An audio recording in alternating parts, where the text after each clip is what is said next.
Hi guys, I know I haven't been around in a while. I've been busy getting my restaurant together. For those of you that don't know, I do have a restaurant called Collard Greens and Other Things located in Tacoma, Washington. So today I'm going to make for you some cornbread, the cornbread that you use to make your dressing. Now, I did a video already on dressing, and some of you were asking me, well, what cornbread do I use? You can actually use any cornbread. You can even use a store-bought cornbread or a store-bought mix, but it's very simple to make your own cornbread. And I do something a little bit different with my cornbread to infuse the flavors in the cornbread before I even start the dressing process. So let me get over here and show you the ingredients that I use to make my cornbread. Okay guys, right here I have 1 cup of cornmeal. This is 1 cup of flour. I have 2 eggs, and I have a whole stick of butter, which is, I think it's a 1/2 cup. And I'm not going to use all this butter in the mix. I'm going to use about 2 tablespoons of it to put in the bottom of the pan when I melt it before I put the cornbread in. Right here, usually you use either milk or buttermilk. I'm using chicken stock, and the reason being is it's going to infuse some of that chicken flavor. You can use turkey stock or any stock you want, or just use your milk or your buttermilk, but this is what I'm using. Right here, I have 2 tablespoons of sugar. I don't want a lot of sugar. That's why I don't use a mix, because sometimes the mix is very sweet, and I don't want a sweet cornbread. Now, if you like a sweet cornbread, by all means, use a mix. And then right here, I have 2 teaspoons of baking powder. Usually it calls for about 4 teaspoons of baking powder, but my flour is self-rising, so it already has some of those leavening agents in it, so I don't need that much baking powder. Right here, I have a 1/2 teaspoon of sage, a 1/2 teaspoon of thyme, and then I have a whole teaspoon of poultry seasoning. So all this is going to infuse your dressing flavors in the cornbread before you even start the dressing. So let me show you how we put it together. Okay, I have my bowl right here, and I have taken the butter and I'm melting it right now, and I took a couple tablespoons and put into my pan that I'm going to cook the cornbread in, and that's in the oven melting right now. So I'm going to take this cornmeal, pour it in here, take this flour, put that in there, and as you can see, I have beaten up the egg also. So pour all the other ingredients in there. That was the sugar, the baking powder, the sage, the thyme, the poultry seasoning. Now, I didn't add any salt because this stock is very salty. And you know, when we make the dressing, we're going to add salt then. And now you can add pepper right now if you like, but I'm going to add the pepper when I start making the dressing. So I'm not going to add pepper as of yet. Let's see. Then you add the eggs in there. And then I'm going to add just 1/2 of this stock because I don't know how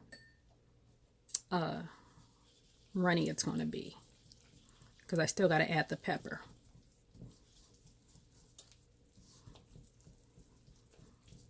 Because you know, milk is a little bit thicker than the stock. So let me get that butter. Okay, I'm going to add this butter. Now, the recipe, it does call for oil. I know you guys most of the time add the oil. I like the flavor profile of the butter, so I switched the oil out for the butter. So I didn't need all the stock. Like I said, it's a little bit more, let's put a little bit more. It's a little bit more runnier than milk and buttermilk, so you probably won't need the whole cup if you use this method. So let's get the pan out the oven, and then I'm going to bake it off for you. Okay, I've taken the pan out the oven and melted I melt the butter. And you get a spatula and just give it one more turn before you put it in the pan. Now, if you want your batter a little bit thicker, just add like another cup of, or 1/2 cup of cornmeal. But that's fine, because this is not cornbread that you're going to just eat like this. This is what you're going to make the dressing out of. Now, I know it looks like it's not a lot of cornbread, but after you mix in your giblets and you know, your turkey meat and all that. It'll make a nice pan. And it's only 2 of us, so I don't need a lot. Now, if I was making it, you know, for a lot of people, I would double or triple the recipe. But this will be fine. This will make a pan double this after I add everything to it. So I'm going to bake this in a preheated oven at 400 to 425 for about 20 to 25 minutes. And when I come back, I'll let you see what it looks like. Okay, guys, this is what it looks like when it comes out the oven. It did take the full 25 minutes. And this is the pan I'm going to bake my dressing in. Oh, that's kind of hot. And so let me get a glove. It's only been out about a minute or 2. But I'm going to show you. And this is, I can smell the, there you go. I can smell all the, you see all that steam coming off there?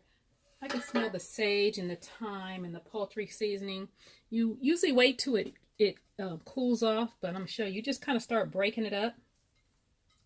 I don't think I can do it because my hands are going to burn off. But anyway, you want to break it up. You know, usually let it cool. And then you can start mixing all your dressing favorites. So if you need a recipe or you want to know how to make the dressing from this cornbread, go to my YouTube page in Pajama Mama's Kitchen playlist. Let's see. Playlist holiday favorites, or it's holiday something. You'll see it. But it's holiday series. If you go to the holiday series, it'll show you how to make the dressing. Now, if you're on my Facebook page, In the Kitchen with Corey, aka Pajama Mama, just go up to the top of the page and put in cornbread dressing, and it'll show you how I finish this off and make the dressing. So you guys like, comment, and subscribe, and let me know what you think, and let me know how yours comes out. You guys have a great day, and happy Thanksgiving.